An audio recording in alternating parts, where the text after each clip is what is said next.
Oh, welcome back, listeners, to another episode of Just DQ, coming from your local neighborhood in straight out of Toronto.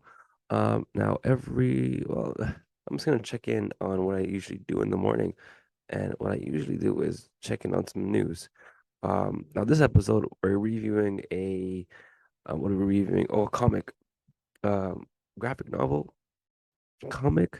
It depends. It's a satire, so it kind of has that highbrow feel. This comic is called On the Stump. On the Stump. Let me pull up issue number one's cover. If you're seeing this, you're gonna see the front cover.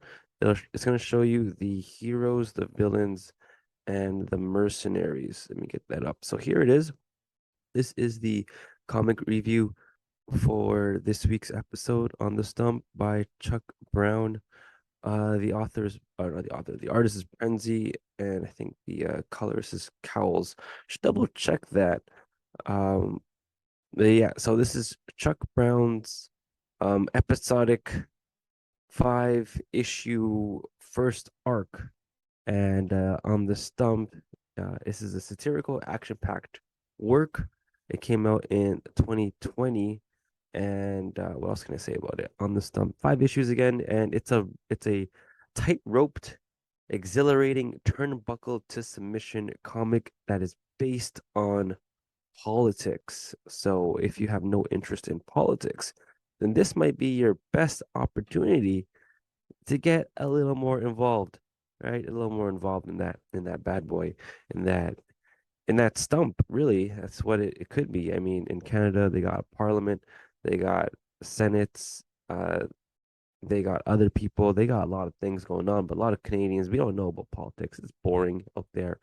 And this comic book is not that at all. Now, this also fits in with the theme that I've been going on with for the past one other episode, actually, the previous episode. Don't quote me as saying that this is some sort of official thing going on, but I'm trying to keep it tight when it comes to some theme. So this one is another wrestling themed um literature, I guess, but in this case it's a comic. So here's a synopsis for this issue, issue number one of On the Stump by Chuck Brown. This comes from, as you can tell from the cover, this is a which 1 second. It's a image. Is it image? It's an image? Yes, it's an image comics publication. Now each issue of Arc One features a variant cover by Sanford Green. Now the campaign trail is paved with blood and broken bones. History diverged in 1868 when a pivotal presidential debate uh, turned violent. Oh shit. Now, today, elections are decided by highly publicized hand to hand, violent to violent. We won't get down and dirty and hand to hand combat in arenas they call stumps. Unfortunately, the violence doesn't end in the ring, and powerful people can still get away with murder. Senator Jack Hammer and FBI agent Annabelle Lister are teaming up to bring it all down. Eisner nominated writer Chuck Brown, also the author of Bitter Root. Yeah, Bitter Root, a comic that I also reviewed. Now he joins forces. Chuck getting distracted. Chuck Brown joins forces with Italian artist Prenzy, known for hashtag like for like. And also on the credits comes letterer Clayton Cowles. And altogether, these three create a triumvirate that creates a hyper-violent tale of countless injustices and people who have to fight for their place in it. Yeah, so that's on the stump, right? So again, this is a bit of a satirical comic because it's like it's obviously it's poking fun at the ridiculousness of the politics game that people play in order to win. But in a more powerful, I think, way, it's kind of giving you a bit of a hit on the head on what really goes on when power meets violence. And I think those two go hand in hand. And of course, in this world of wrestling, those two are intertwined, right? You can't become the champion without finishing your opponent, right? So that's what's going on there. So it's a really I found it a really interesting comic, right? I really found it interesting. I really found it interesting because of its uh alternative take on um on history, right? So it had this alternative perspective on history, and I found that super cool to understand. And here's actually that scene that was mentioned before. What year they said, I think it was 18 something something about what was going on that changed history in 1868. And this is the event, right? The fight between these two gentlemans having a little fisticuffs. So a long time ago, blah blah blah blah, and they had stumps afterwards. But initially, they had debates with their words, but then they had fights. And this all started in 1868 when presidential candidate Horatio Seymour lost his temper, as you can see, at a debate and nearly beat Ulysses S. Grant to death. Now this fight spread, the news of it spread. Everyone was caught in it. I mean, who doesn't get caught up in a fight? It's super exciting. I remember in grade school, kids had fights and everyone got super jazzed up and hopped up on violence and hopefully not blood, but you definitely want to see someone hit someone else. Something about it is just exhilarating. Like being at a UFC fight, super exhilarating. The moment everyone is cheering for someone to get their ass whooped, there's just something glorifying in that. And this comic does glorify violence, but it has a limit and a barrier that doesn't cross the line of romanticizing violence, right? And I think that's an important end to the arc that Chuck Brown makes is that even though this might seem entertaining, there is no there's no moral high ground to make after you beat someone to a bloody pulp and then decide that you're the winner. So, the series it really grapples with trying to balance hyper violence, hyper style, and hyper writing with a need to keep readers interested in the real implications of these disastrous debates. Can you imagine these debates really happening? I mean, that would be the end of politics as we would know it. But this story does really well in handling that. So let's continue, right? So according to scholars, people that study a lot, politics considers rhetoric. Rhetoric is the etiquette method of persuasion, using words, using examples, statistics, using your professional knowledge, right? But this comic does away with decorum for a more brutish, egotistical, and also, the lampoonish. These people are gimmicks, right? Wrestlers are gimmicks. They take on this different persona, this different dress, different way of speaking and attitude, and they project that. And it's entertaining, right? It's very, very entertaining. And wrestling is like the perfect gimmick to satirize the political system and all of its like relevant iterations, including any other system that is intertwined in that, like economics, justice, and rights. And this comic by Chuck Brown does exactly that. It really just makes you think about how violent decisions are made, really. There is sometimes the debate itself is not really the issue. It's more about how power can totally influence decision making. Shout outs to Timothy's Coffee, keeping me up this morning. Shout out to the sun for making sure it's warm. I mean, as you can see, I'm wearing this heavy sweater. I'm wearing a heavy sweater because it's cold. I'm in the basement today. This is DQ from the basement talking about Chuck Brown's issue 1 to 5 of on the stump. That's what we're reviewing today. Now back to the entertaining value of this comic. It's really entertaining, right? So fans of wrestling will definitely be interested in the gimmick, the tinsel, and the brutishness of the characters as well. And these characters are pretty funny. They dress up in very interesting ways. Actually, let me pull up some of these pictures, and I'll show you some of the wrestlers. Well, mainly two of the villains. We'll see two of the villains. Take a look at how their character designs look. I think the artwork is awesome. It is very, very smooth, and they have really thick lines. And every character is always in some sort of action pose, so it's really cool. I like it. I hope the audio didn't cut out at some point. That would really suck if it did.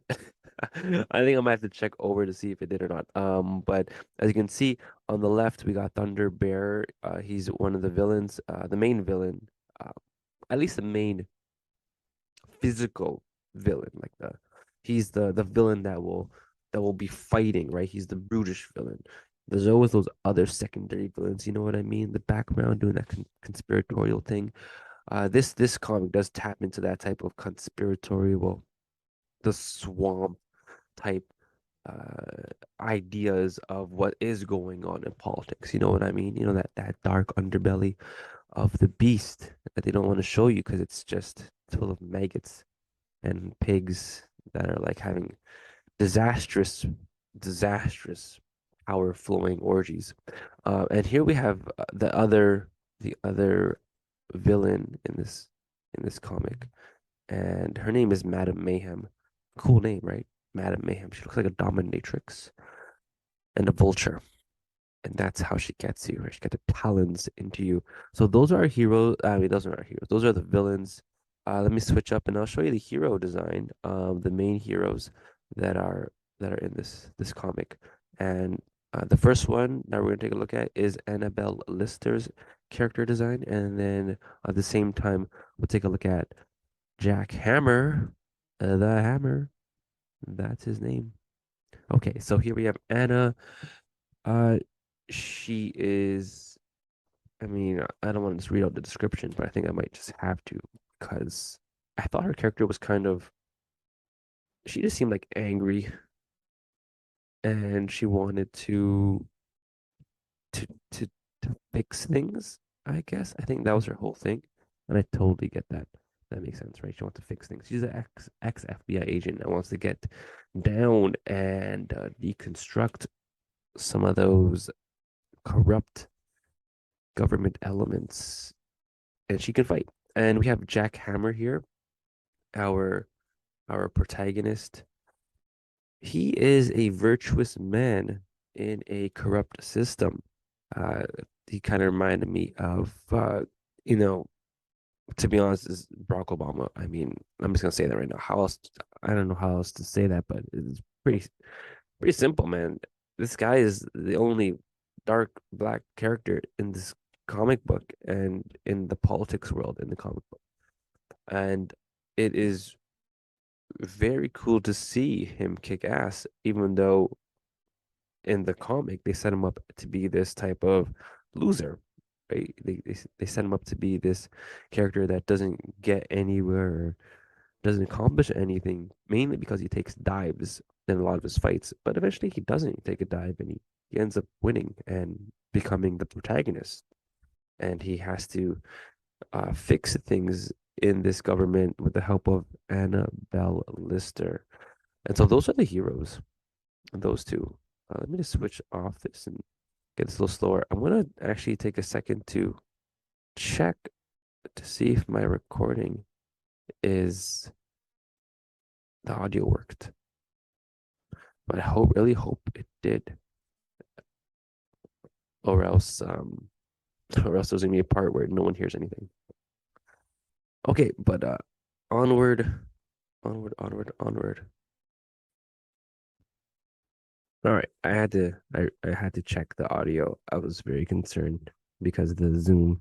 mic thing wasn't fluctuating for a bit. But the audio was good. Everything was all right. So I'm just going to continue from where I left off in this review. So we talked about some of those characters, saw how cool they were designed. Um, Now actually, like a single favorite wrestlers. When I was younger, I was a fan of wrestling. And in the space of rampant entertainment, I think the comic reveals our need for, I need like elevated immersion in things, especially even things that really require our deepest attention, obviously, like politics. So fans of wrestling, of course, are captured in this deep immersion in gimmicks, tinsels, and brutishness. And my favorite wrestler was Stone Cold Steve Austin. He was a bad son of a bitch, and he was awesome. Actually, he was my favorite wrestler because he had so much attitude, and because he would drink beer during wrestling matches. And I think this was probably one of the first times that I saw people drink on television and stick up the middle finger. And you saw both of those. Oh, look who's that? Who's that person wearing a leopard print outfit?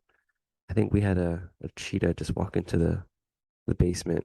So in any case, Stone Cold, right? He would drink beer and then never get in trouble for doing that on television. I was super jealous. And now generally he didn't really drink all of the beer. And he also like said Bible quotes. It was like this real weird mix of messages that I couldn't really understand. Like you can drink beer in wrestling, you can stick up the middle finger, but you can still be religious.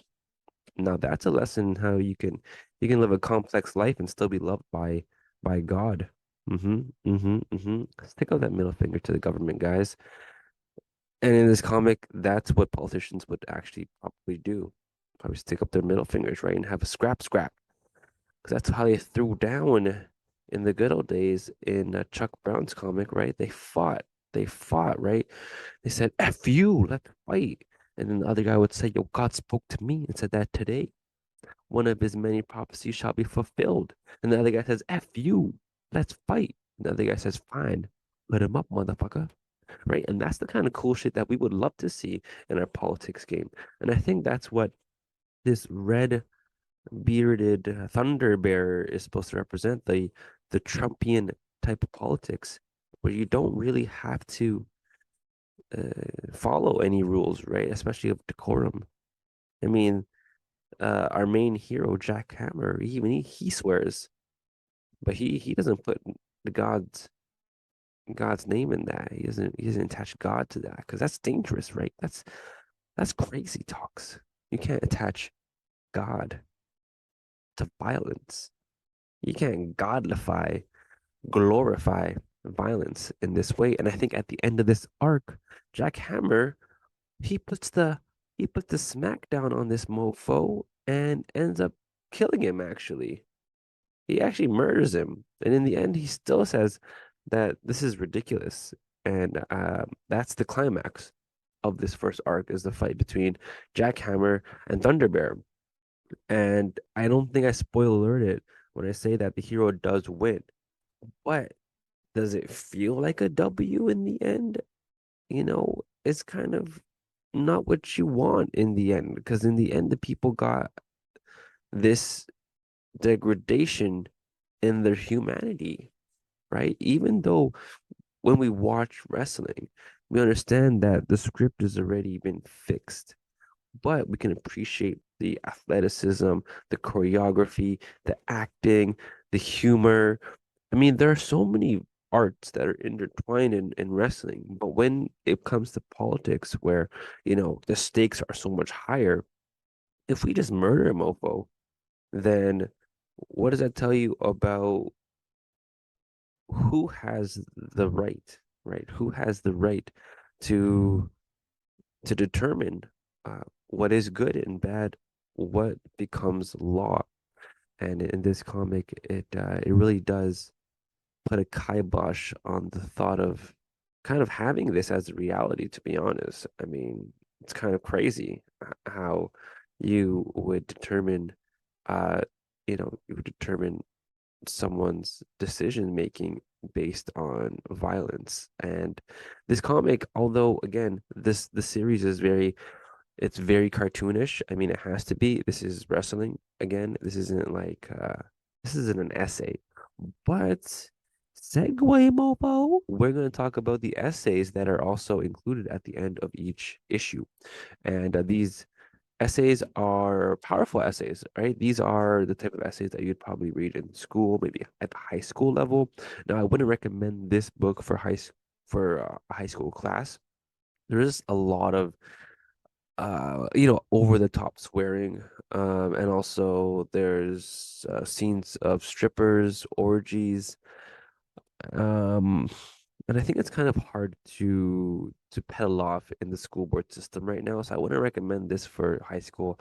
And they still treat them like kids, uh, in a way, I think in high school. I think in university, you should be expected to grapple with more difficult content. But I think this content would fit in perfectly with the day and age that we live in because of how recent it is and because of how obvious you can make the connections between these people, these politicians being like allegories for politicians of the present and the past.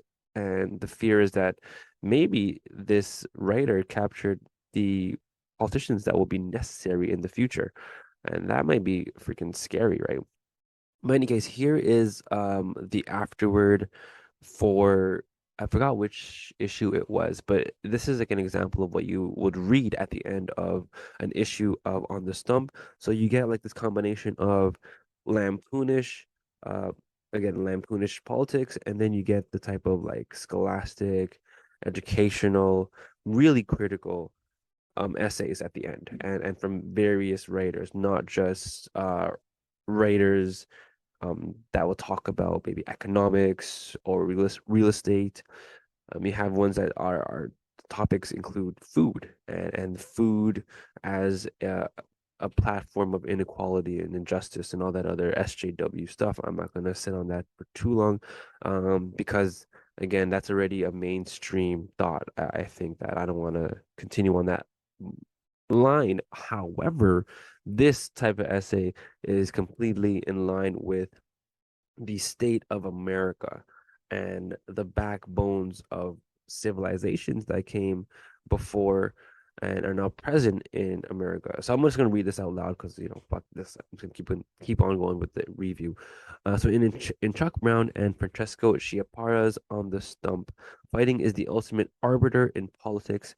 In this world, individuals and groups who can violently impose their will over others are deemed by society as the best fit to lead.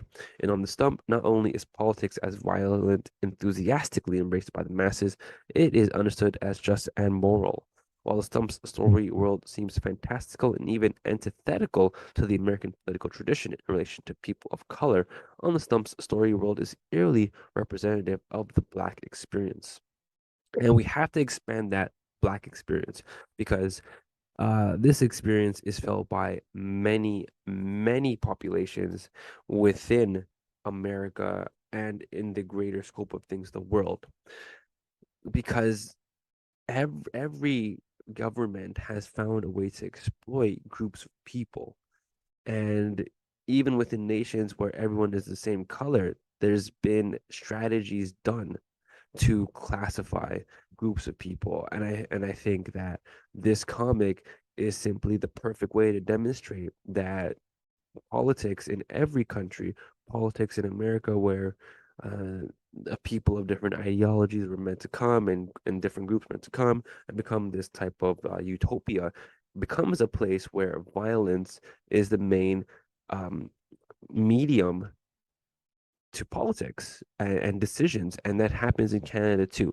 I mean, right now they have the Pope sitting across and moving across Canada, saying sorry to a bunch of Indigenous people, but I'm pretty sure in the Vatican they're not going to return any of those Indigenous artworks and Indigenous um, artifacts that they took. Uh, would would they suddenly give back the money that they should give to different groups of people that they've stolen from? I don't think so. So not only is this you know, very symbolic of politics, but it's very symbolic of religion as well. And again, like I've said, every other system that's intertwined with that, even economics is like another tool to practice violence, right? To classify people and then to determine what access to rights, to food, to education that they'll have. And so this comic book does a really good job of making that quick and short. Unlike this review that might go into 40 minutes, hopefully not, because I don't think this type of comic needs that much time to be reviewed. But ultimately, this is a quick 5 issue comic with great action, great writing. It's humorous and it looks cool to read. And at the end of it, if you really want to get deep into the issues and understand what are some of the lying implications of this type of, this reality, go ahead to read the essays at the end. Now at the end of this arc, it is an arc, which uh, which to me kind of bites because I would be giving this comic series an A, and I would be giving it an A if it had a conclusion that tied up all of the knots and story lines in this. But that's not the case. Unfortunately, they don't have that. They don't have that. But yeah, just to give a highlight to one of those essays, I was gonna highlight the essay on going to the mat over ambrosia salad, which was an insightful essay on the impoverished food infrastructure in America. Um, and now what else can I say before I end off this review? Because I think I kind of hit the main points. Good artwork, good satire, good action. Um, So, just to conclude, this comic, kind of summarizes the 2020 election and the preceding 2016 election, that ushered this type of hyperbolic politics that this comic is satirizing. And even the final scene in the 5th issue, uh, hints at another villain or boss that could either be like a Trumpian politician or a Biden politician, which is simply a man on strings. There are also unknown politicians that are also silently, uh, making decisions in the background.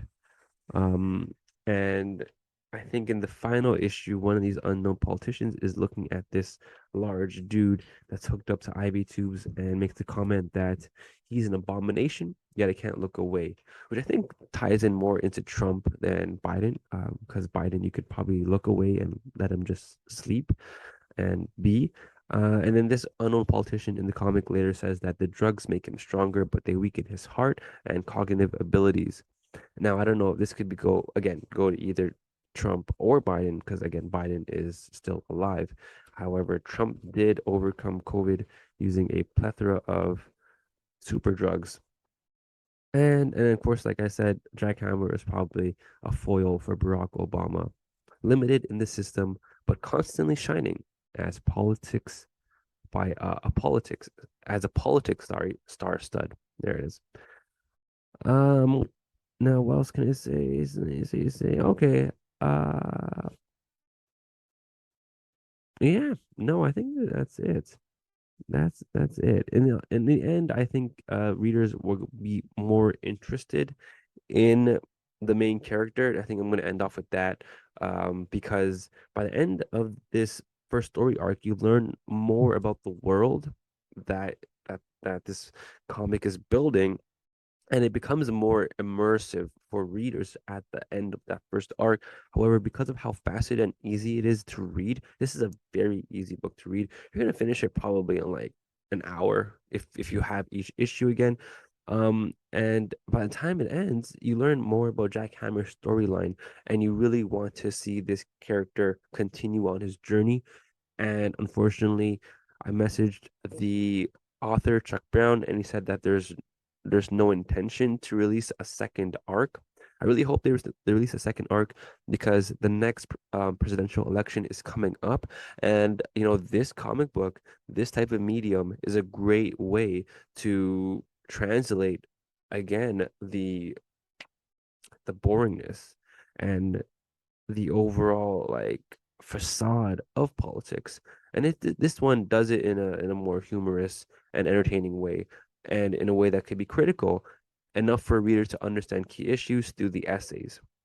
So 2024, Chuck Brown, come on, man, make another story arc. Just come on. You have all the necessary ingredients. You have Fox, you got CNN, you got NBC, you got the internet. What else do you need? You don't need anything more, man. You have enough original source material to create another story arc. Come on, bring back Jack Hammer, right? So as a final grade to this story, I give it to be honest, I give it a B plus, a B, right around that range because we need to tie up some of those loose ends. This is an ongoing series, but you will be entertained and you will definitely enjoy this one. So take care of yourselves and of course go out there and vote whenever the moment requires it. Share your political views. And this is just the cue with another comic review. Take care of yourself, take care of others. Peace. Much love.